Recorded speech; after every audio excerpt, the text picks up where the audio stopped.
వివరిస్తుంది. ఉపమేయం అంటే ఉపమేయం అంటే ఏమి, ఉపమానం అంటే ఏమో తెలుసుకుందాం. ఉపమేయం అంటే ఏమంటే మనం చెప్పే విషయం. ఉపమానం అంటే ఏమంటే పోలిక లేదా ఉదాహరణ అని అర్థం. ఉపమానం అంటే పోలిక లేదా ఉదాహరణ అని చెప్తున్నాం కదా! మనం ఏ విషయం అయితే చెప్తామో దాని వివరణ కోసం మనం దేనితో అయితే పోలుస్తామో, దేన్నైతే ఉదాహరణగా తీసుకొని చెప్తామో దాన్ని ఉపమానం అంటారండి. నిర్వచనం: ఉపమేయాన్ని ఉపమానంతో అందంగా పోల్చి చెప్పడం.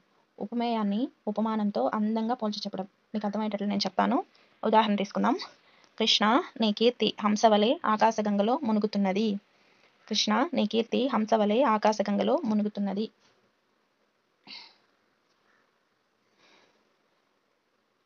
కీర్తి అనేది ఉపమేయం అండి.